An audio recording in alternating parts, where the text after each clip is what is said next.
Every single day, millions of dogs are left home alone, and most of them are not okay. Not because their owners don't love them, but because their owners don't know what's actually happening inside their dog's head the moment that front door closes. Here's the hard truth.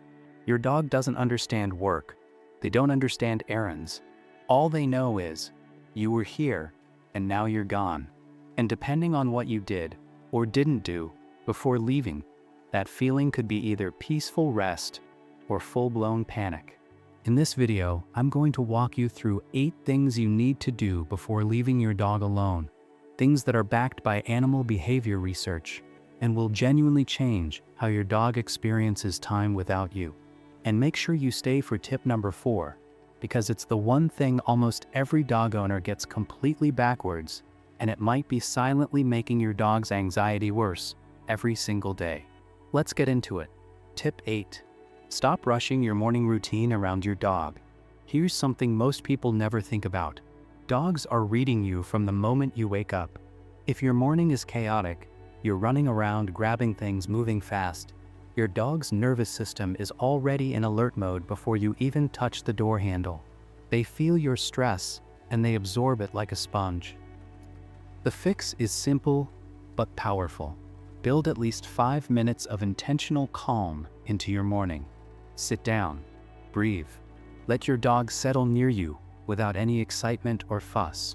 When your energy is low and steady before you leave, you're essentially programming their mood for the rest of the day. Calm owner leaving, calm dog staying. Tip 7. Give them a job before you go. Dogs were never bred to sit still and do nothing. Every breed, even the laziest looking ones, has some kind of working instinct built into their DNA. When that instinct has nowhere to go, it turns into anxiety, frustration, or destructive behavior. Before you leave, give your dog a job to finish. It could be a stuffed calm they have to work through, a snuffle mat scattered with their breakfast, or a simple 5-minute training session that tires their brain out. The goal is to leave them in the middle of a task, not staring at the door wondering where you went. A focused dog is a calm dog, and a calm dog is a dog that doesn't redecorate your living room while you're out. Tip 6. Your scent is more powerful than you realize. Dogs experience the world almost entirely through their nose, and when you leave, one of the first things that fades is your scent. For a dog that's attached to you, that's genuinely distressing on a biological level. Here's a dead simple solution. Before you leave, place an unwashed piece of your clothing, an old t-shirt, a worn hoodie, anything, in your dog's resting area. Don't wash it. The whole point is that it smells like you. Studies on dog stress behavior have shown that familiar human scent actually lowers cortisol levels in dogs.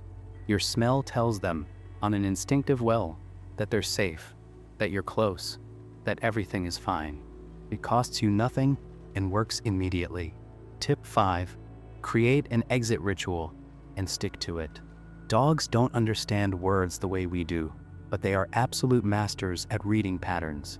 And right now, whether you know it or not, your dog has already memorized your leaving routine.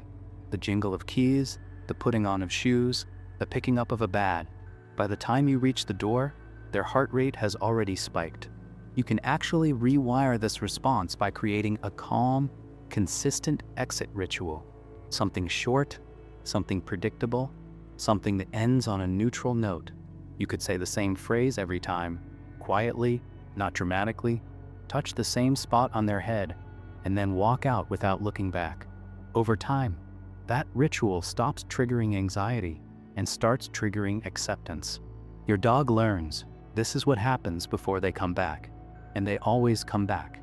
Tip 4. Stop rewarding the goodbye. You're making anxiety worse.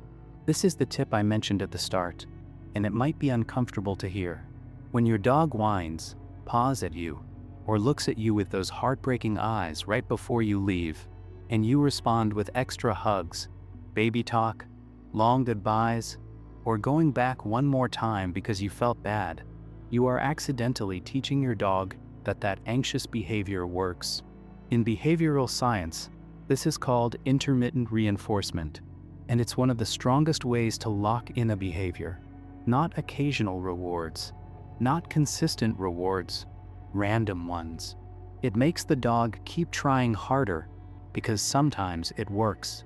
Every time you return to comfort a panicking dog right before leaving, you are confirming their belief that the panic was justified, that something scary really was about to happen. Instead, and this is hard, keep the goodbye completely neutral. No drama in either direction. No long cuddles, but also no stiff robotic coldness.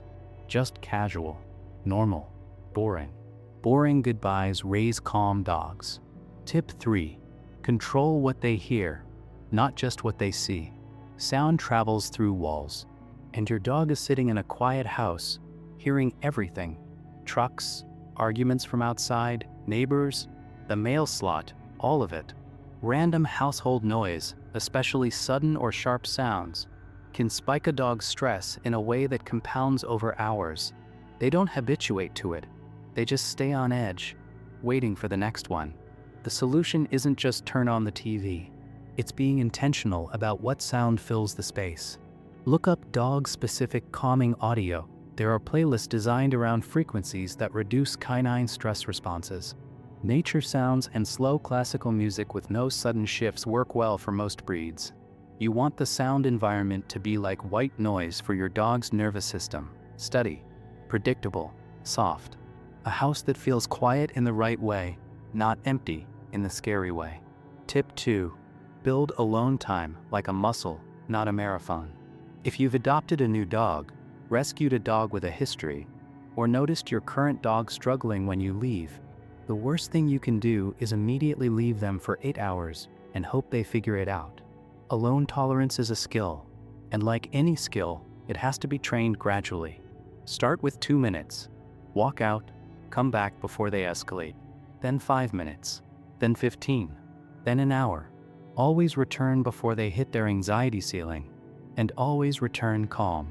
What you're doing is building a track record in their memory. You leave, you come back. You leave, you come back. Every successful repetition is a deposit in their emotional bank account. Eventually, that bank account is full enough that a full workday doesn't empty it. This process takes patience, but skipping it costs you months of damage control. Tip 1. How you come home matters more than how you leave. We talk a lot about what to do before leaving, but here's something that doesn't get enough attention. Your homecoming is one of the most powerful training moments you have. If you walk in the door and immediately meet your dog's excitement with equal excitement, high-pitched voice, full-body celebration, dropping everything to give them attention, you are teaching them that the moment you return is the most thrilling event of the day, which means every moment before it is just agonizing waiting. Instead, come home calmly. Greet them with warmth but not frenzy. Put your things down first. Let them settle slightly before you get on their level. You're not ignoring them. You're teaching them that arrivals are normal, not a rescue from something terrible. A dog that greets you calmly was a dog that waited calmly. That's the goal. Your dog doesn't need a perfect home. They don't need expensive toys or a giant yard. What they need is to trust that when you leave, you'll come back, and that the time in between is safe, predictable, and okay. These 8 habits are how you build that trust, one departure at a time. Now tell me, what does your dog do the moment you pick up your keys? Drop it in the comments. I read every single one. Number 2. Eva the comments too. Well, if this helped you see your dog's world a little differently, hit the like button and subscribe, because next video we're covering the psychology of dogs who leave the room while you sleep, that most owners completely miss. See you then.